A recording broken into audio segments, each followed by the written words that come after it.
So, last week, two new games came out. There was Mortal Kombat 10 and Grand Theft Auto 5 for the PC.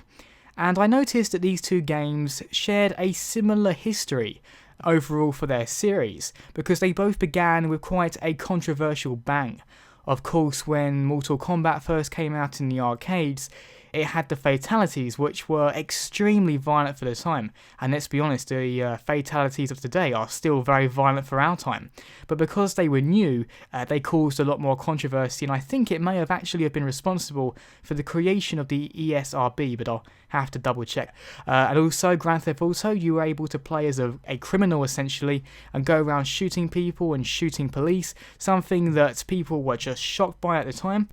And although you can still do that now, people have become far more accepting of it within a virtual environment. And that brings me on to the main topic of this video.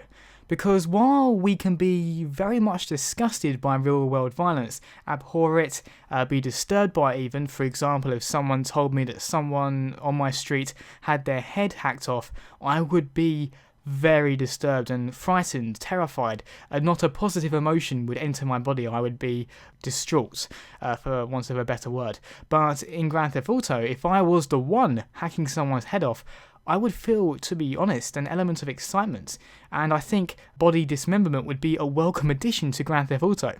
And how can there be such a different reaction to something simply based on context?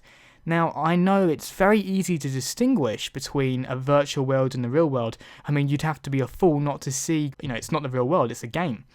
But still, not only a slightly less of a reaction, so it's not like I'm being slightly less distraught by someone having their head hacked off, I'm actually being quite excited by it. How does that happen? How does that change? And I know that's not something that just I feel, because so many games rely on violence. While so many gamers who play Call of Duty would be scarred for life if they shot someone, they can just do it over and over again and enjoy it in Call of Duty. And I find that very interesting. I don't find it worrying or scary, I actually just find it interesting, because purely based on the context of how it's happening, there is a totally different reaction to what you've done.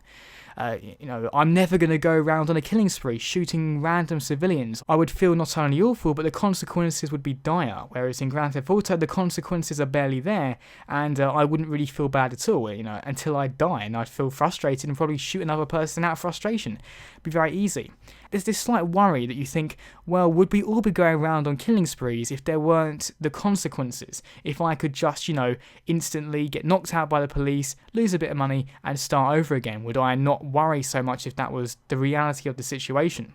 But I don't think it's quite that simple. I think we really want to do things we're denied, even if we wouldn't want to do them otherwise.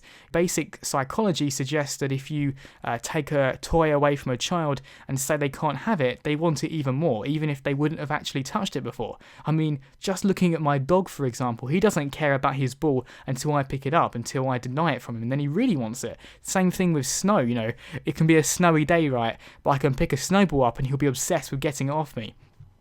So things we're denied, we actually really want. And so I think because we can't go out shooting people, that's one of the worst things we could do. It would have some of the worst consequences. I think that is why we quite enjoy the release of being able to do it in a game. I think there is a limit to it though, because I think you'd at least... I think if the game really showed you the consequences, even if they were fake. So, for example, let's imagine a scenario here. So I'm on a killing spree, right? And then I shoot some woman randomly. I don't really care. I shoot her in the street, and then the game goes black, and it shows me her daughter, her children that will be affected. They may not be real, but I'm all of a sudden faced with the consequences of my actions. I think it's also the absolution of worry. We don't have to worry about the consequences in these games at all. You just come back again. I mean, something like driving down the street. If you're driving and you're someone who's always stuck in traffic, it's very nice in Grand Theft Auto to just be able to go straight down the street, maybe ram someone if you want. Speeding actually has no consequence, no police will come after you just for speeding in Grand Theft Auto. So it's things that we are denied in real life that we may on some level want to do but can't. As I say, there are limits. I don't think that works for everything. I mean, I really don't want to cut off my own arm, and if someone forbid me to do it, I don't think I'd do it just for that. There are limits. I think on some level you'd have to do it.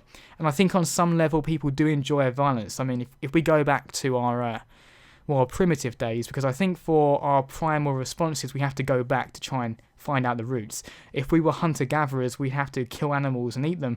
I think we'd have to enjoy it on some level. It wouldn't really work for our continued survival if we were utterly repulsed every time we had to kill a gazelle or, a deer or whatever we needed to kill for meats. It would not work if we were repulsed by it every time, because we would just die out or have very depressing lives where every single animal kill would be deeply disturbing to us.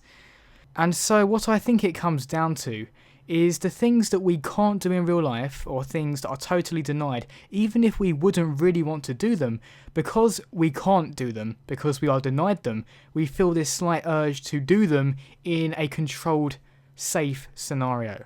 And also I think it's fair to say that our sense of morality that we have in real life doesn't quite translate to the virtual world, unless I guess it was really realistic. But Grand Theft Auto is, for all its realistic aspects, is still easily distinguishable from real life. Speaking of which, and this is really a tangent, but many games that do use a morality system don't use it very well, because take Infamous for example, that's a game that uses a morality system. A lot of the time when you do that, you're not choosing your morality based on if you think the action is right or wrong to do. You're doing it based on what power set you want. And I think if you go back to Bioshock 1 with the Little Sisters, you're choosing things based on what ending you want to see. And so it's not so much about the implications of what you're doing and what would actually happen. It's just what ending you want to see or what powers you want to have. And that's something I like about Grand Theft Auto, in that there is no morality system. You just do what you want, and if you think it's the wrong thing to do, you don't do it, and if you think it's the right thing to do, you do it. It's up to you. But that does conclude this video. As always, people, thanks very much for watching, and see you next time.